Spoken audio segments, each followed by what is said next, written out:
Welcome to the Notion of You. I'm Tashi Jones, storyteller, guide, and your reminder that you don't have to earn your way back to yourself. This podcast is a homecoming, not a performance. So before we talk about healing, habits, oils, routines, nervous systems, or anything else, I want you to arrive right now.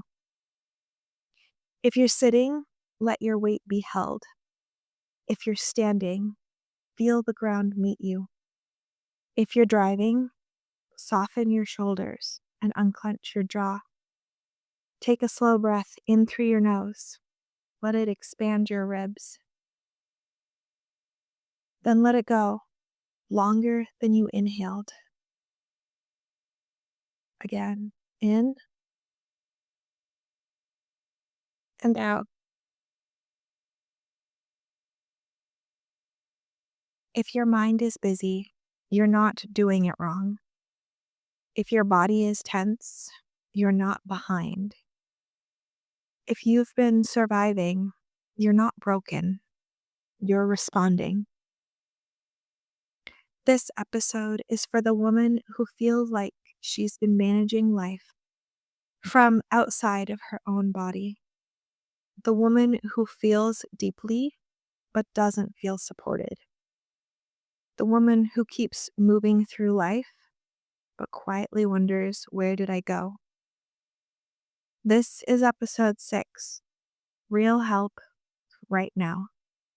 Regulate, ritualize, and reconnect. Not someday, not when life calms down, right now. Let me tell you what this looked like for me in day-to-day life. There was a season where I could get through the day, but I couldn't feel the day. I was productive, I was responsible, but really I was holding all of the pieces. I was bracing all the time. My shoulders held so much tension. My breath stayed super shallow.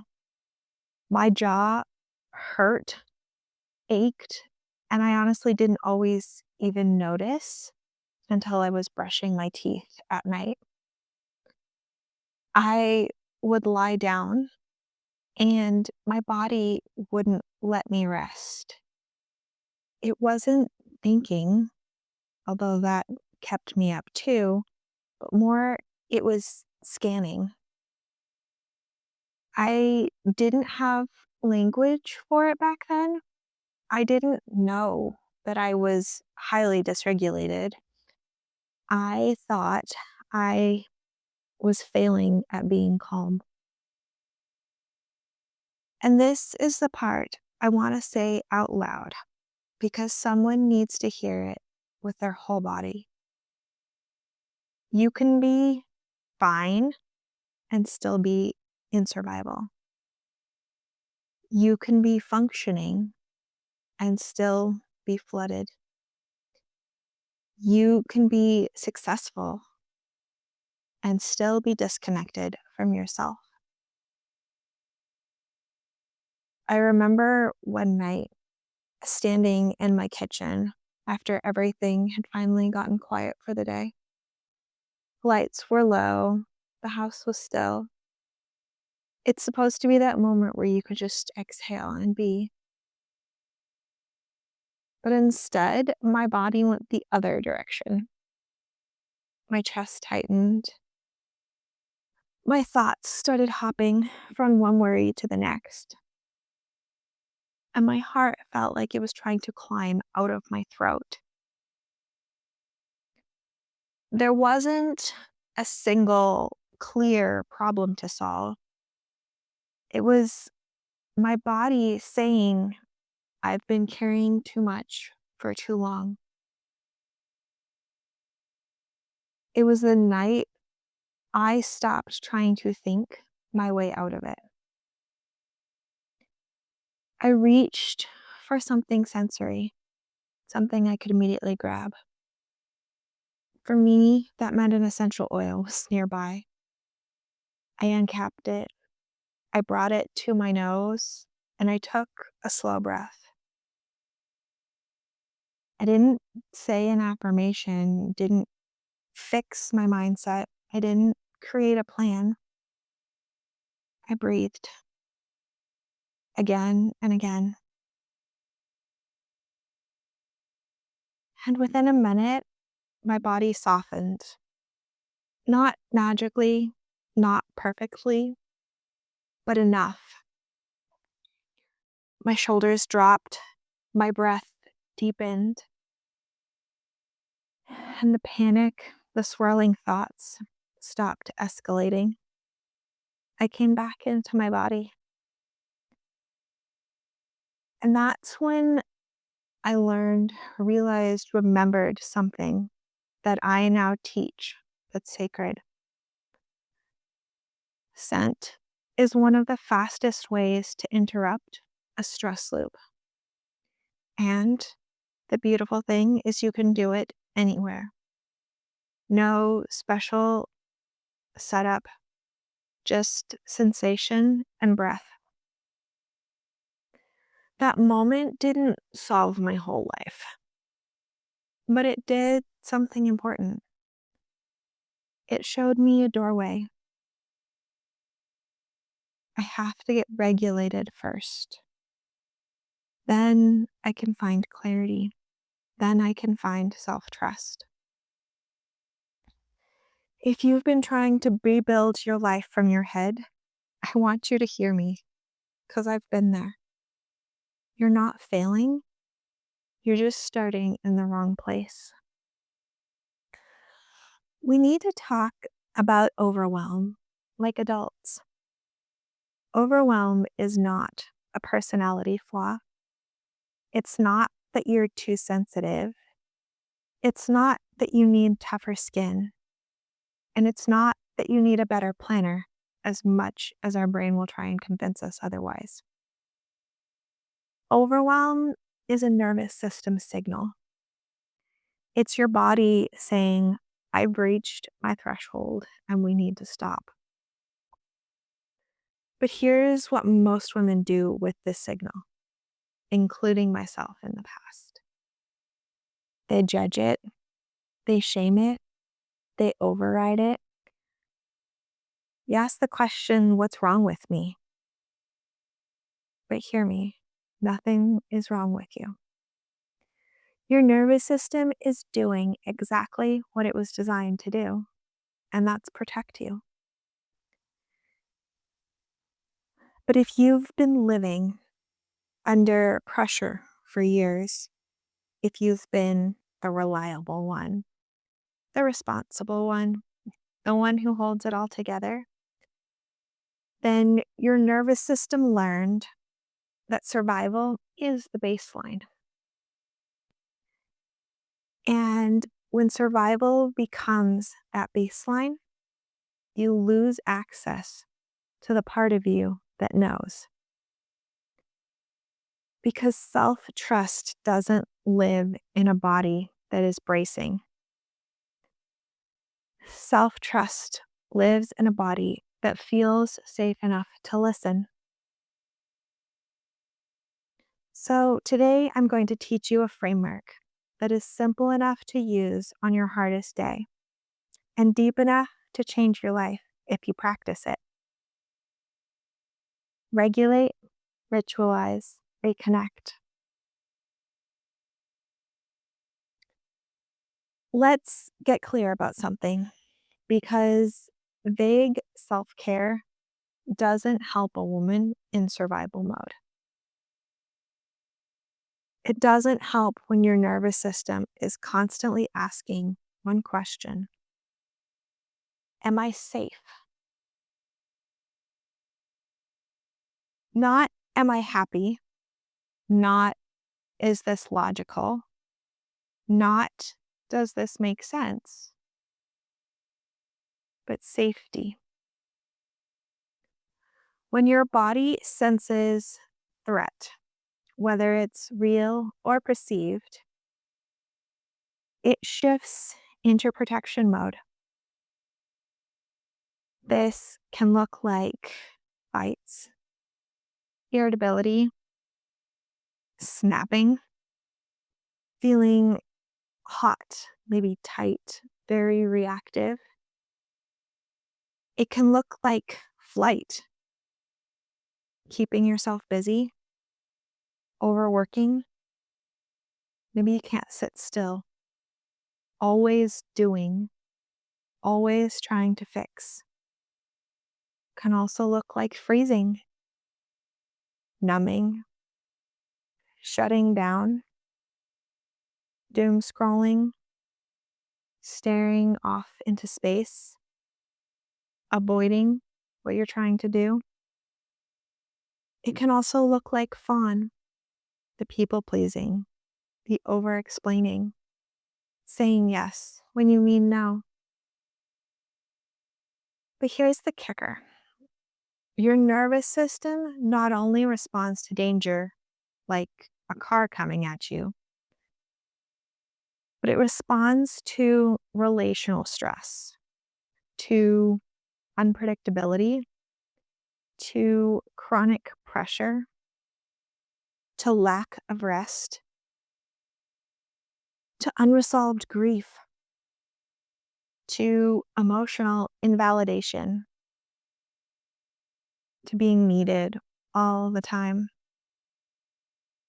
to never having space to just be.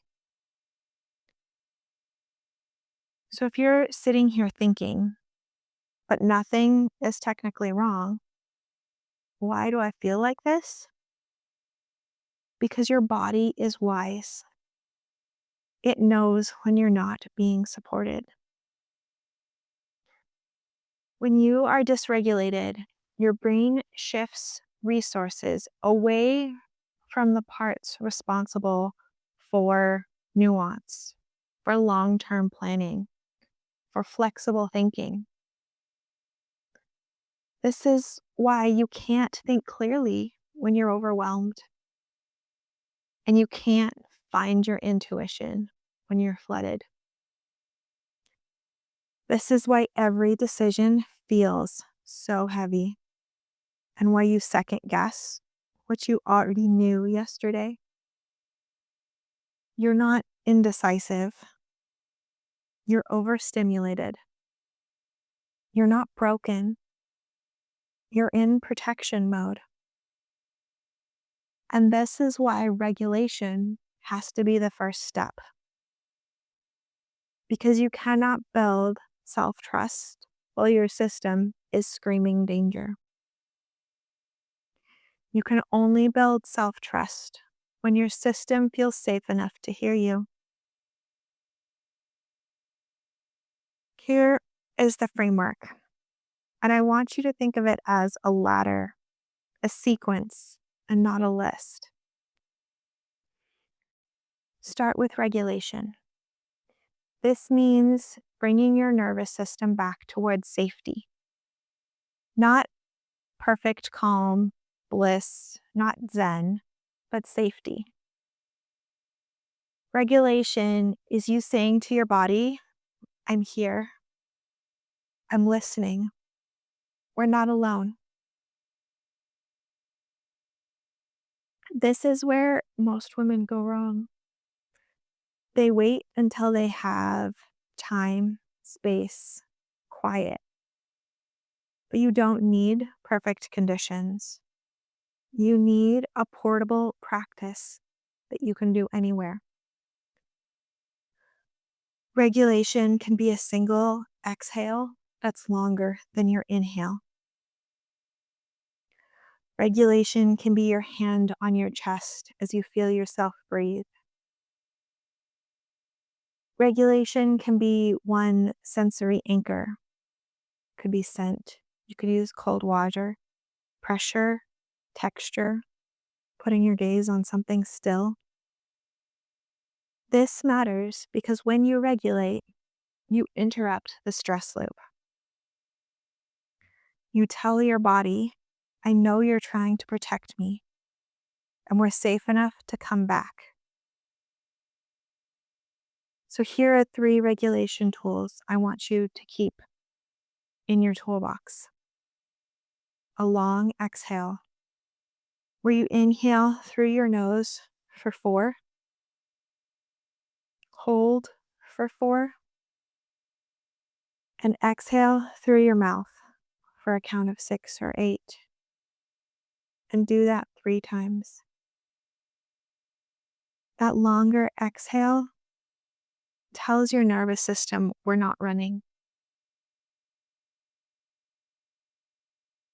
Tool 2, orienting. Turn your head slowly around your room and name 5 things you see.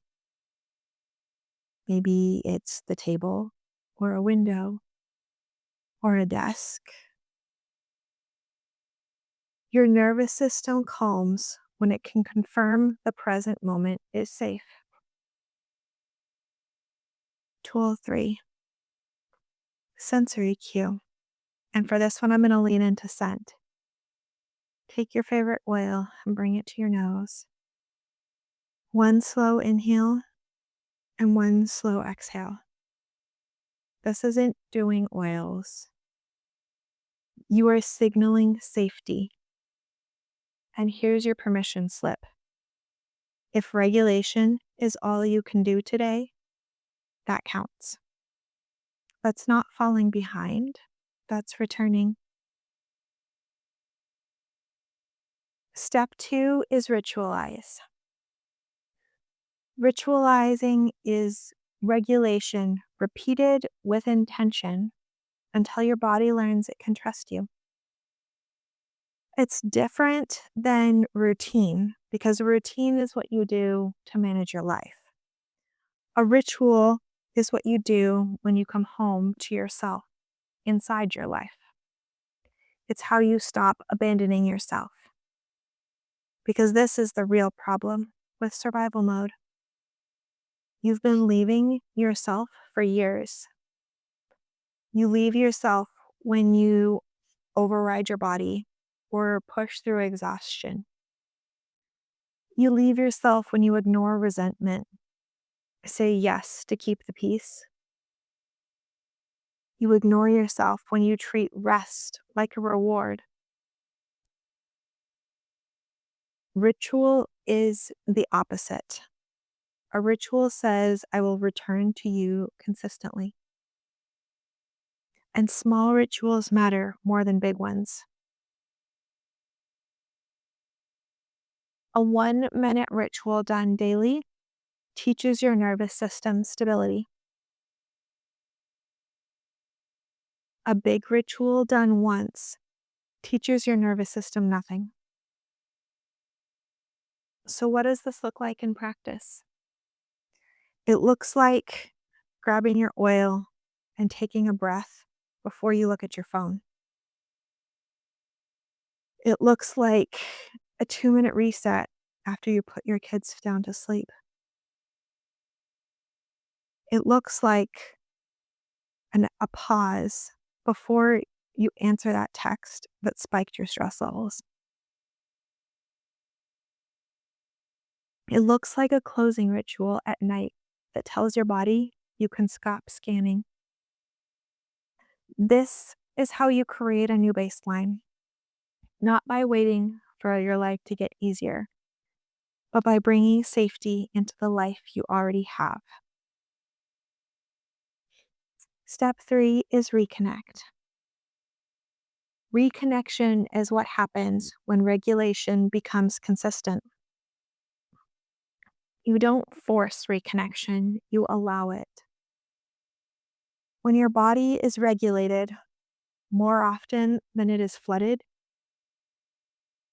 you start to feel things again. The hunger cues, you feel that gut yes and no. You feel what drains your energy versus what nourishes you. You can feel what you actually want. And here's the part that may add some extra emotions. You may realize you've been tolerating things that your body has been screaming about for years. Reconnection doesn't bring peace, it brings truth. And this is where self trust is rebuilt. Because self trust is not you becoming fearless. Self trust is you becoming responsive to your internal cues.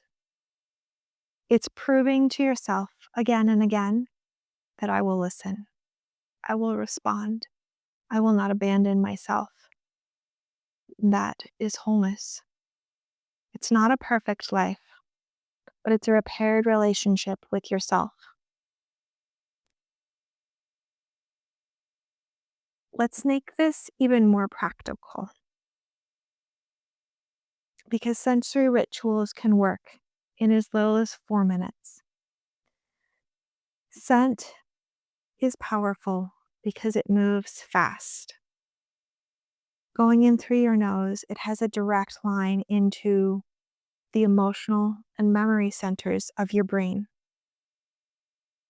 This is why one scent will make you feel sick or safe or transported back in time. You don't need to understand the science deeply to benefit from it. You just need to stop minimizing the small intervention it provides. A 2-minute sensory ritual can save you from 2 hours of spiraling. It's not to be dramatic, it's reality. If you've been in survival mode, your body is not asking you to climb a mountain. It's asking you to take one step back into the room. Sense and your breath can do that. I want to give you a menu because choices matter. Your nervous system needs agency. Pick one ritual from each category and keep it simple.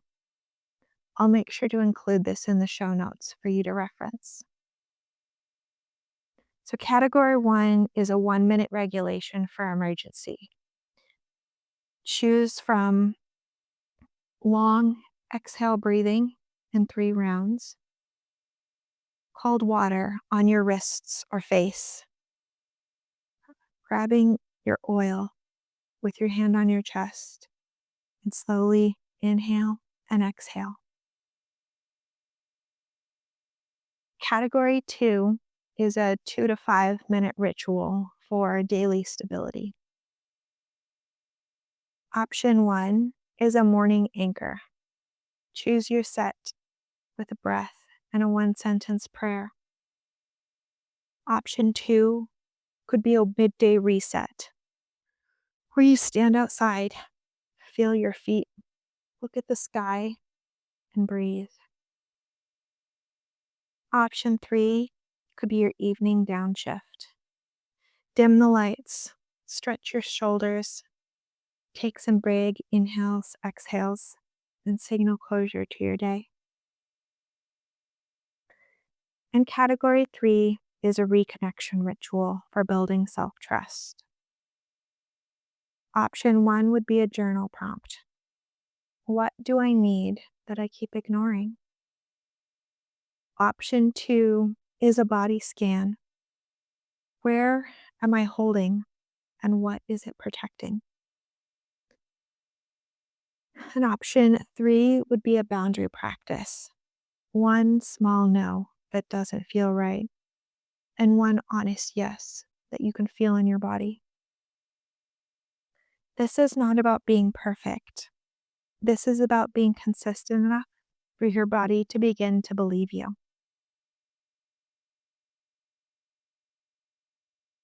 Let's do this together right now.